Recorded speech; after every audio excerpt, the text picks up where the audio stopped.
अपने सभी मित्रों को मेरा सादर प्रणाम है।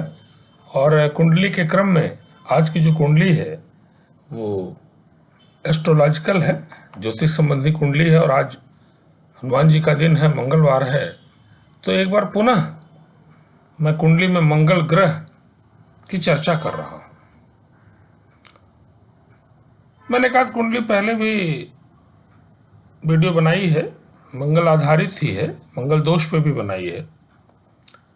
मैंने देखा इस बीच में, क्योंकि अनुभव तो बढ़ता रहता, तरह तरह की कुंडली फिर नई आने लगती है और वैरायटीज बढ़ने लगती है।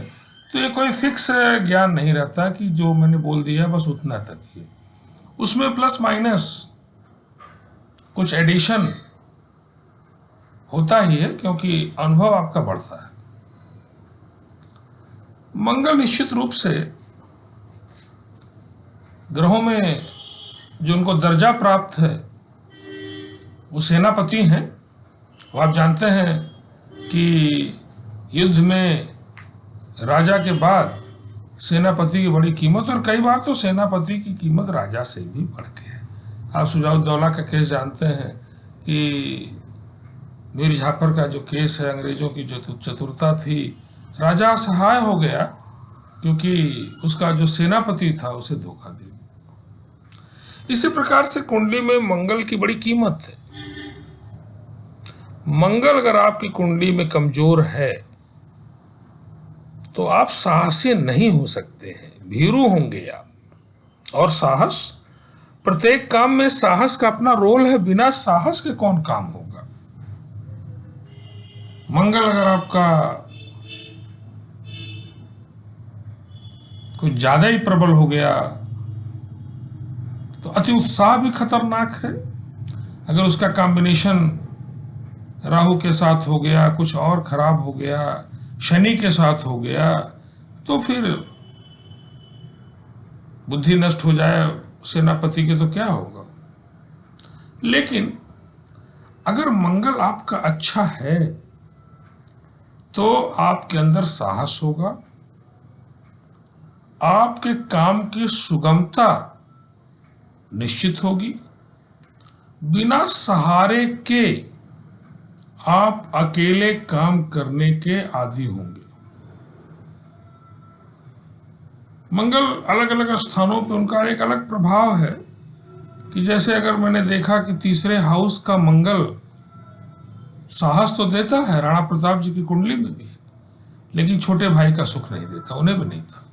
बहुत सारी कुंडली में मैं देखता हूँ अगर मंगल है तो या तो अकेले भाई हैं, और अगर दो भाई हैं बाई चांस तो कोई भाई अपंग है, परेशान है, उनका कोई सपोर्ट नहीं है, कटुतापूर्ण व्यवहार है। तो ये सब चीजें हैं। अब मंगल काल पुरुष की कुंडली में अगर आप देखें, काल पुरुष का मतलब हमने बताया है आपको कि एक आर्टिफिशियल कुंडली आप बनाइए कि जिसमें लग्न में एक बैठा दीजिए और हर एक अंक की अपनी राशि, तो आप बैठा देंगे 1 2 3 4 5 करते 12 तक कर देंगे।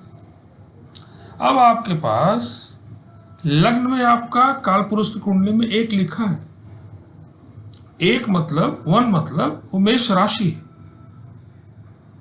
इसका मतलब है कि परमानेंट जो घर है आपका कुंडली में, काल पुरुष की कुंडली में जो पहला हाउस है, जो लग्न है, वो मंगल का घर है। और अगर लग्न में मंगल आ जाए फिर क्या पूछना, जबरदस्त आप पावरफुल आदमी हैं अगर लग्न में मंगल है। अब ये अलग बात है कि मंगल की जो राशियां हैं उनको भी आपको जानना होगा कि 2 राशियां मंगल की हैं। एक तो मेष, मेष का मतलब कि अगर एक लिखा है, जहां 1 लिखा है और वहां मंगल है तो वो मेष राशि, और अगर 8 लिखा है जहां पर भी और वहां मंगल है तो वो भी मंगल की राशि, उसे हम वृश्चिक राशि कहते हैं। इसका तो अगर आप देखें कि मंगल अपने घर का अगर है, अपने घर का आमतौर पे कोई भी ग्रह कहीं बैठा हो जनरली वो नुकसान नहीं है। अपने घर को कोई भी जलाना नहीं चाहता, फूकना नहीं चाहता, इसीलिए मंगल अगर आपके 8वें भाव में है जो घोर मांगलिक कहलाता है, लेकिन अगर अपने घर का है तो उतना पीड़ादायक नहीं। अब मंगल के कॉम्बिनेशंस अलग अलग ग्रहों के साथ वो तो एक अलग कहानी है, लेकिन मंगल की 2 राशियां,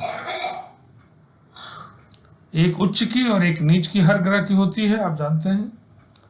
मंगल की जो उच्च राशि है, अगर 10 लिखा है तो वो मंगल की उच्च राशि, मकर राशि मंगल की उच्च राशि। और अगर 4 लिखा है तो मंगल की क्या है? नीच राशि। तो इतना ज्ञान तो आपको बेसिक है ही है कि कौन सी राशि नीच की है, कौन सी उच्च की है, कौन सी राशियां उसकी अपनी हैं, है?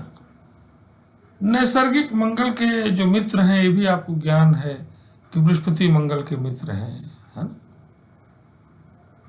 उनके शत्रु कौन है? शनि है। इस तरह की चीजें मैंने वीडियोस में डाली। अब अपनी कुंडली को अगर आप देखें तो निश्चित रूप से कुंडली में पहले लग्न कुंडली को देखिए। मंगल की दृष्टियों की भी चर्चा करने एक आध बार हुई है, फिर से रिपीट हो जाएगा कि मंगल की 7वीं दृष्टि तो सभी की है। मंगल को 2 एडिशनल दृष्टियां हैं, एक 4th और एक है 8। चौथी दृष्टि है, गिनना आप जानते ही हैं, और 8वीं दृष्टि। मंगल की दृष्टियां जहां पड़ेंगी उसका भी महत्व है। वहां कौन सा ग्रह बैठा है, किसका घर है। मंगल का जो 10th हाउस है, दैट इज वेरी इंपॉर्टेंट, उसका कारक घर है। अगर 10th हाउस में मंगल है तो सरकारी काम आपको इतना सूट करेगा। कितनी लोगों की मैं कुंडली देख रहा हूं, सरकारी अधिकारियों की, बड़े बड़े बिजनेसमैन की। तो मेरी हॉबी है, मुझे अच्छा लगता है जब वैरायटीज मिलती हैं।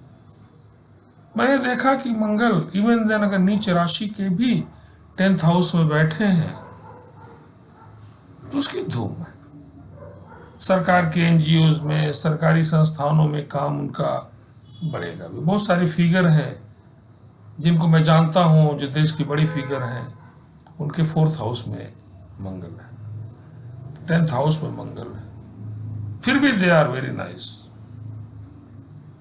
अब यह है कि अगर लग्न के स्वामी नीच राशि के मंगल हैं और कहीं बैठे हो तो आपको हनुमान जी की सेवा में तो ऐसे ही रहना चाहिए। खास करके इस कलयुग में हनुमान जी से बड़ा कौन है।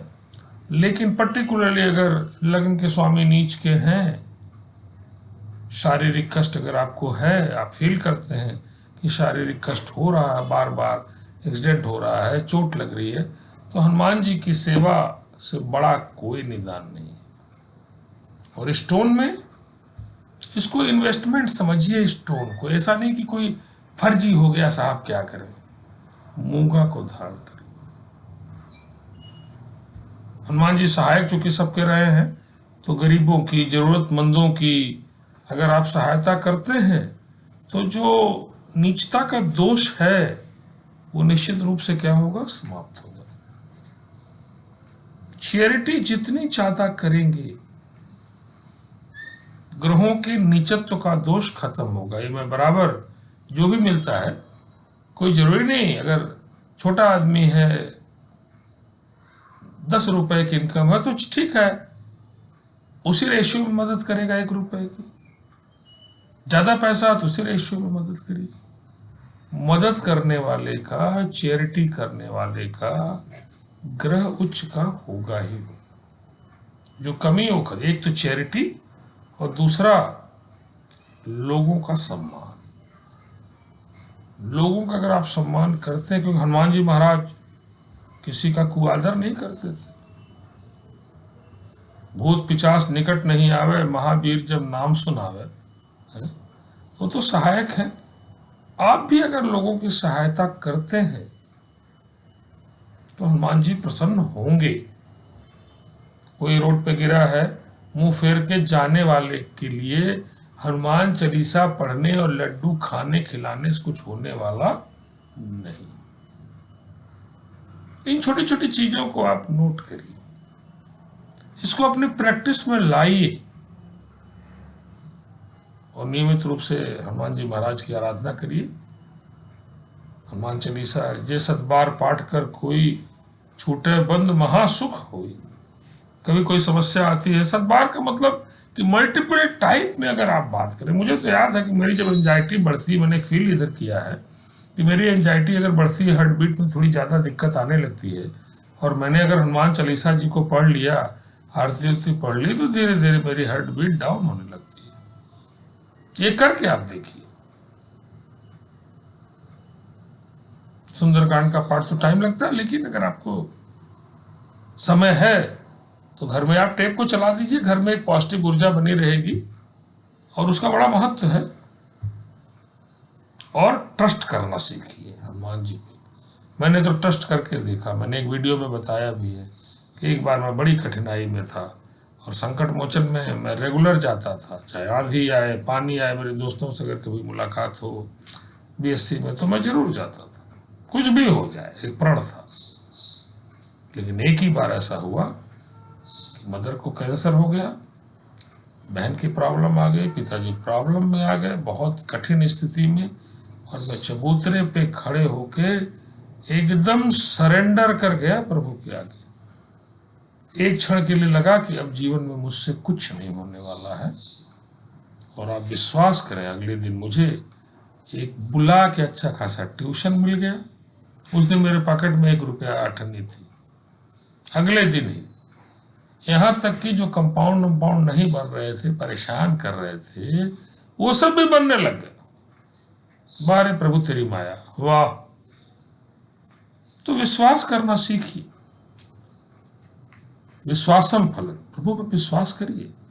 हनुमान जी महाराज का नाम ही है संकट मोचन। आज मंगलवार का दिन है, इसलिए मैं उनकी चर्चा कर रहा हूं कि आपका कोई ग्रह खराब हो, हनुमान जी महाराज की आप सेवा में रहिए, आपका इतना भला होगा कि आप सोच भी नहीं सकते।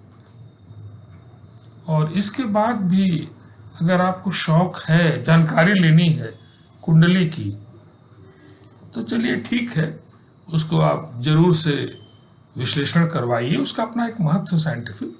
और मैं तो फुल टाइमर अब एक काम करता हूँ, एक तरह से प्रोफेशनल काम है। पहले तो शौकिया था, अभी प्रोफेशनल। अभी श्रद्धा अनुसार आपको कुछ देना ही मुझे होता है, क्योंकि ये एक नियम है कि देने वाला न तो दान को बताएगा और न मैं किसी को शेयर करता हूँ, लेकिन हाँ, देना जरूर है। और मेरा व्हाट्सएप नंबर नोट कर लीजिए फिर से, 9412012236। इस पे आप अपनी समस्या, date of birth, time of birth, place of birth अगर आप डालेंगे तो मैं पूरी लगन के साथ आपकी कुंडली का विश्लेषण करूंगा। आप मुझसे अपने बात भी कर सकते हैं, ये नंबर पे जब चाहें सारे शंका समाधान ले सकते हैं। तो चलिए, हनुमान जी महाराज की जय बोलते हुए हम लोग इस कुंडली को यहीं पे क्या करते हैं, समाप्त करते हैं। और अगली कुंडली में देखेंगे कुछ और कि हमारे मंगल के साथ कॉम्बिनेशंस का क्या असर है। बहुत बहुत धन्यवाद सभी को, और पुनः मेरा एक बार प्रणाम।